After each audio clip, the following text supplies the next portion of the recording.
Hello विद्यार्थियों, AVN education hub में आपका स्वागत, अभिनंदन। ऑनलाइन क्लास जो चल रही हैं अग्रवाल स्कूल की ओर से, क्लास 10th सब्जेक्ट एसएसटी और एसएसटी में इतिहास का पोर्शन चल रहा है।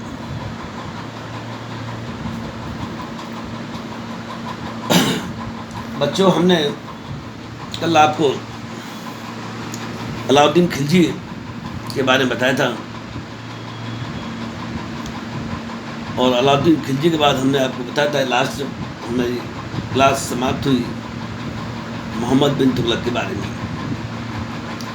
तो बच्चों, 1325 ईस्वी में जूना खां मोहम्मद बिन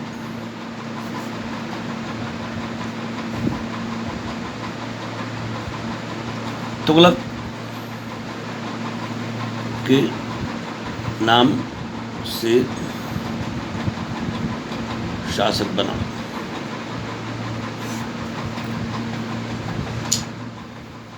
विद्यार्थियों, ये शासक एक ऐसा शासक था जिसके शासनकाल को योजनाओं का काल भी कहते हैं और हकीकत में जनता के लिए बहुत ज़्यादा करना चाहता था। लेकिन कभी कभी क्या है कि हम ज़्यादा करने के चक्कर में गलतियां कर बैठते हैं और ऐसा ही मोहम्मद बिन तुगलक के साथ हुआ। ये वास्तव में जनता को सुख सुविधा देना चाहता था, जनता की समस्याओं का समाधान करना चाहता था, तो उसने उसके लिए नई नई योजनाएं बनाई। तो दुर्भाग्यपूर्ण स्थिति ऐसी है कि इसकी हर योजना मोहम्मद बिन तुगलक के लिए उल्टी पड़ी और कुछ ही समय में ये असफल शासक सिद्ध हुआ।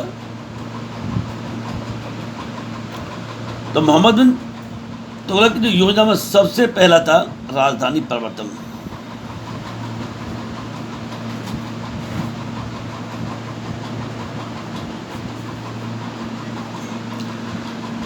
बच्चों, मोहम्मद बिन तुगलक बहुत ही नेक दिल व्यक्ति था और किसी ने इससे कह दिया कि साहब, दिल्ली की जो आपकी राजधानी दिल्ली,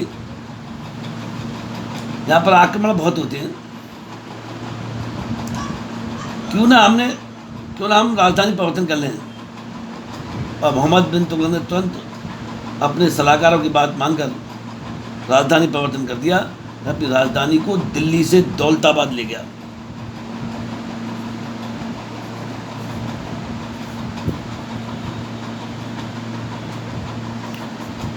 दिल्ली से कुछ ही दूर है, आज भी दिल्ली में आता है दौलताबाद ले गया और वहाँ से सब चीज़ों को लगभग कि वो दिल्ली से दौलताबाद ले गया और वहाँ पर कुछ समय रहा। बरसात के मौसम में बरसात पड़ी और पानी उस साल ज़्यादा पड़ा, बाढ़ आ गई। तो उसे लगने लगा कि कहीं मैंने गलत काम तो नहीं कर दिया है। तुरंत उसने अपने सलाहकारों से मीटिंग की और मीटिंग के बाद वहाँ के लोगों ने, स्थानीय लोग थे और सलाहकारों ने कहा कि हाँ, यहाँ तो साहब बाढ़ बहुत आती है, पानी की समस्या है।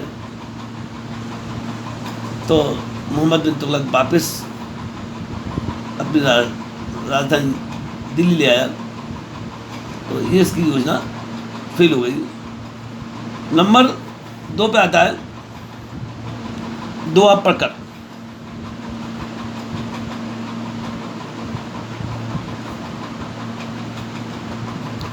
दोआ एक जगह थी, वहाँ बहुत अच्छी पैदा होती थी।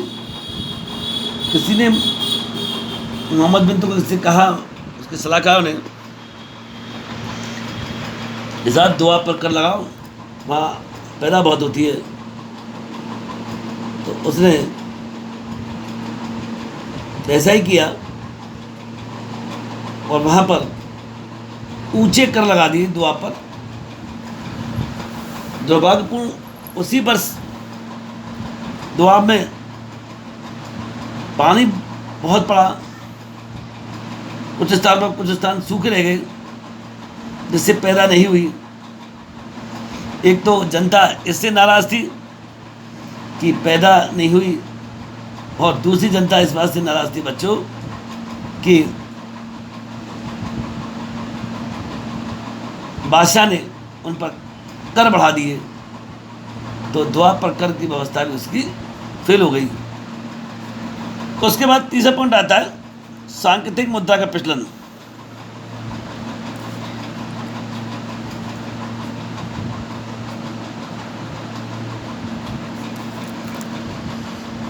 सांकेतिक मुद्रा का प्रचलन यानी उन्होंने सांकेतिक सभी के लिए एक जैसी स्वर्ण मुद्रा चला दी, और कुछ सिक्के तांबे और चांदी की चला दिए। तो व्यापारियों ने क्या किया, अचानक स्वर्ण मुद्राओं को लेना आरंभ कर दिया, और बदले में वो चांदी और तांबे के सिक्के देने लगे। तो एक दिन ऐसा आया कि सारी स्वर्ण मुद्राएं बाजार में लुप्त हो गई, और जब सारी स्वर्ण मुद्रा लुप्त हो गई तो व्यापारियों ने चांदी और तांबे के सिक्के लेने से मना कर दिया। तांबे के जो सिक्के बचे थे, तब लोग राजा के पास गए, तो बादशाह ने भाई जनता की सुनी, वो जनता के लिए कुछ करना चाहता था, तो सारी मुद्रा ली और वो वापस उनको स्वर्ण मुद्रा के बदले दे दी, जिससे राज्य का खजाना खाली हो गया। तो इसको हम कह सकते हैं कि मोहम्मद बिन तुगलक ने जनता की भलाई के लिए जो भी कार्य के लिए वो उसके लिए उल्टे पड़े, और उल्टे पड़े यही कारण था कि उसकी सारी योजनाएं असफल हो गई। और इतिहास में इतिहासकार को उसे पागल बादशाह के नाम से भी जानते हैं कि जो मन में आया फरमान जारी कर दिया, चाहे वो सही हो या गलत हो। अब कुछ समय मोहम्मद बिन तुगलक की मृत्यु के बाद उसका पुत्र फिरोज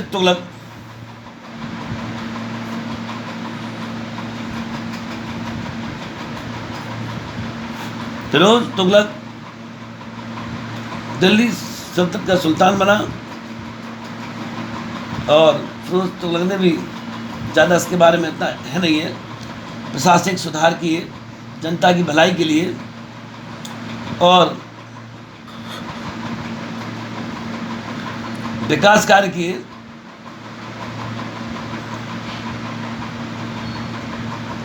और उसके बाद उस समय उसकी मृत्यु हुई, और इस तरह से तुगलक वंश का अंत हो गया।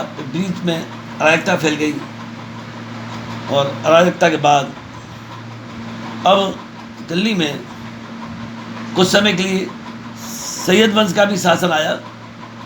वो एक के बाद एक चले गए। ज़्यादा इतिहास में इसका हमारी जो किताब है इतिहास में काफ़ी वर्णन है, लेकिन हमारे कोर्स में इतना इसका वर्णन नहीं है। इसके बाद आता है लोधी वंश।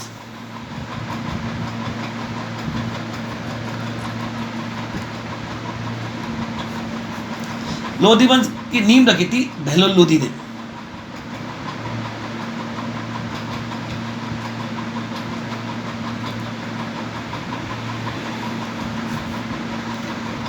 बहलोल लोधी के बाद उसका पुत्र सिकंदर लोधी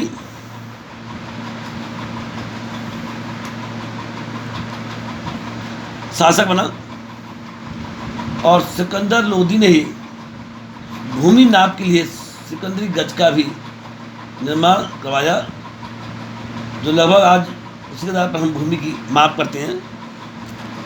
सिकंदर लोधी ने कुछ समय तक शासन किया, दिल्ली के साथ आगरा तक उसने अपने शासन को बढ़ाया, लेकिन उसकी मृत्यु के बाद फिर उसका पुत्र इब्राहिम लोधी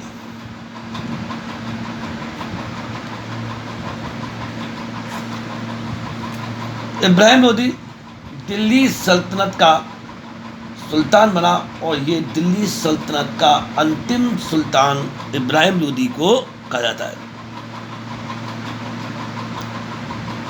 इब्राहिम लोदी क्रूर अत्याचारी शासक था, जनता से परेशान थी, धार्मिक कार्य से जनता पे लाद दिए और जनता से त्रस्त हो चुकी थी। तो उसी समय कहते हैं कि दिल्ली की जनता और वहाँ के लोगों ने विदेशियों को हिंदुस्तान में बुलाया कि भारत आए, भारत में आके शासन करें और इब्राहिम लोदी से मुक्ति दिलाएं। इब्राहिम लोदी क्रूर था, आराम पसंद शासक था और कहते हैं एक विदेशी जिसने हिंदुस्तान की ओर रुख किया, जिसका नाम था बाबर। अफगानिस्तान में फरगना छोटी सी जगह का शासक था, लेकिन वहाँ उसे असफलता मिली और बाबर की पुस्तक तुजुक-ए-बाबरी के अनुसार बाबर लिखता है कि हिंदुस्तान की जनता ने मुझे इब्राहिम लोदी के विरुद्ध बुलाया था, लेकिन ज़्यादातर इतिहासकार इस बात को सही नहीं मानते और बाबर ने 1526 में पानीपत के प्रथम युद्ध में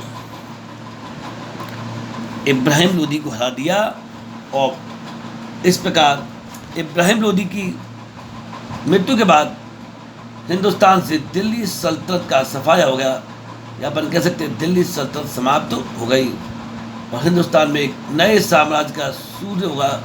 उसने बहुत लंबे समय तक शासन किया, बताते लगभग 250 वर्ष बाबर और उसके जो आने वाली पीढ़ी थी उन्होंने शासन किया, जिसे इतिहास में मुगल वंश के नाम से जानते हैं।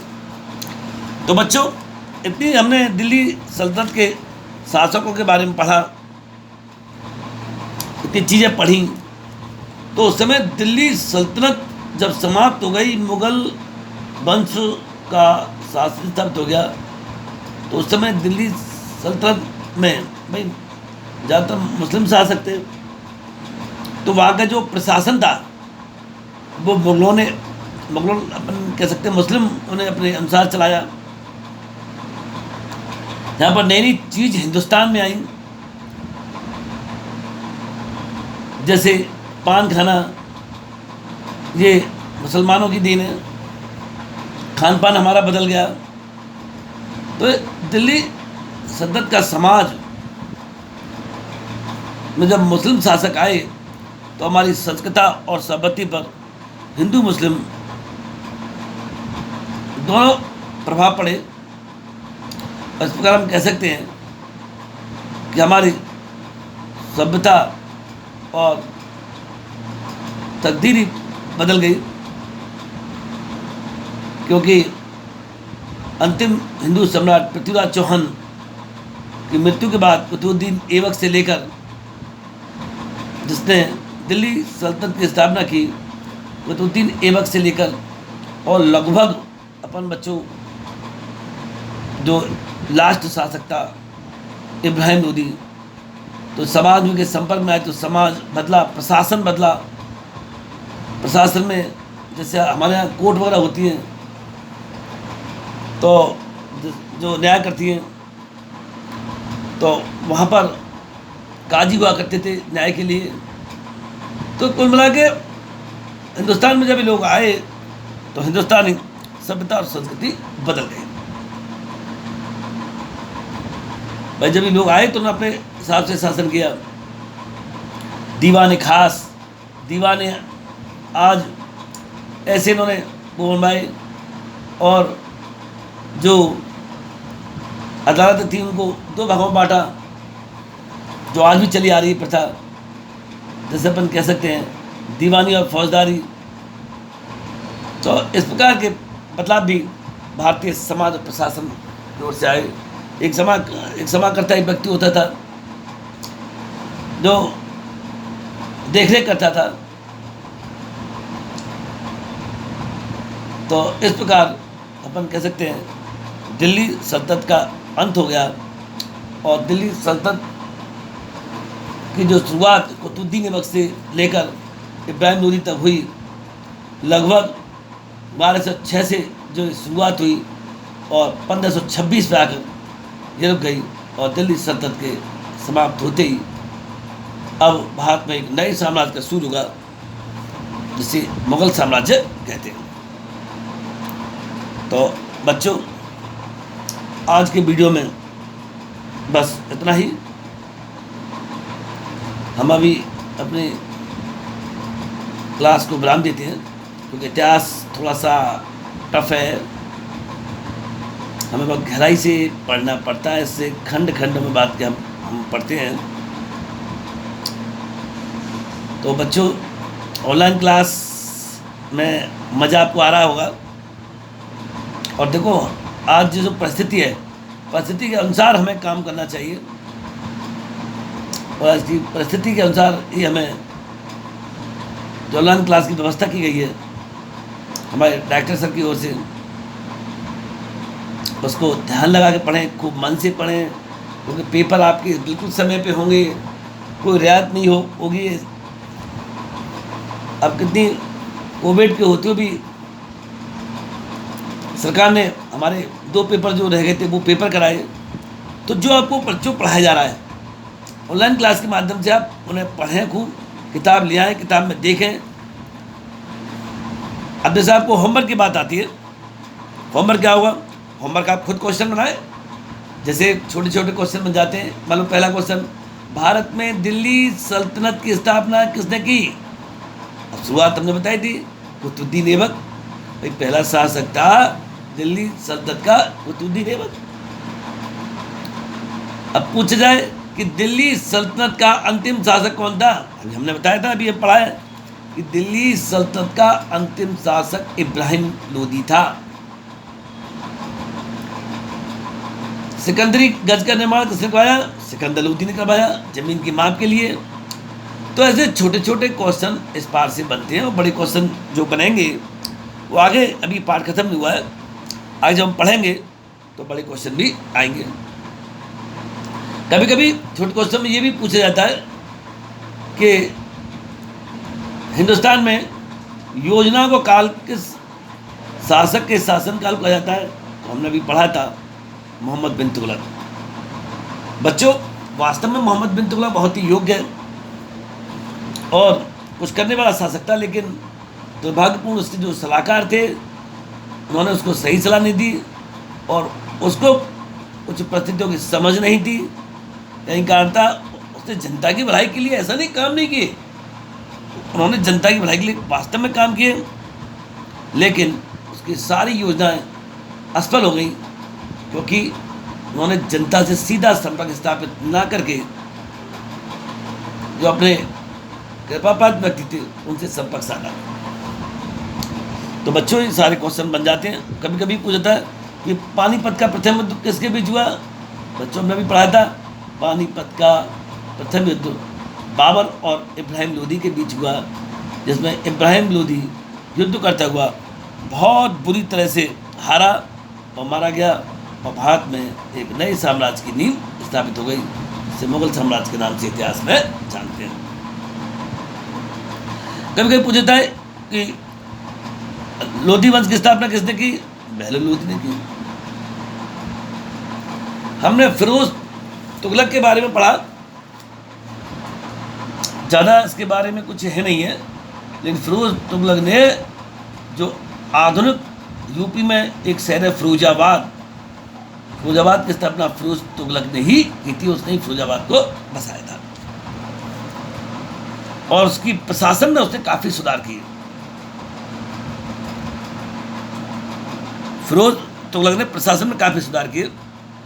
तो बच्चों, इस प्रकार हम दिल्ली सल्तनत के बारे में लगभग 3 क्लासों के माध्यम से पढ़ चुके हैं और इस प्रकार दिल्ली सल्तनत समाप्त होकर भारत में एक नई साम्राज्य की नींव जो शुरू हुई, मुगल साम्राज्य जिस शुरुआत बाबर ने की थी, उसके बाद हम अगली कक्षा में पढ़ेंगे। तो बच्चों पढ़ाई बहुत इंटरेस्ट से पढ़िए, अच्छे से पढ़िए। ऑनलाइन क्लास जब पढ़ लेते हो उसके बाद किताब में टटोलो है, और गहराई से आप जब पढ़ोगे तो आपको चीज़ें समझ आएंगी, सारी चीज़ पेपर में काम आएंगी। तो हमारे जो क्लासें आपको अच्छी लग रही हैं उसको आप लाइक करें, हमारे चैनल को सब्सक्राइब करें और शेयर करें, आगे बच्चों को बताएं। ये आपके साथी जो हैं जो पढ़ रहे हैं उनको पता नहीं है, हालांकि हमने सबको सूचना कर दी है, उनको भी बताएं और इंटरेस्ट के साथ इसको पढ़ें और अपनी क्लास को आगे बढ़ाते रहें। जय हिंद, जय भारत।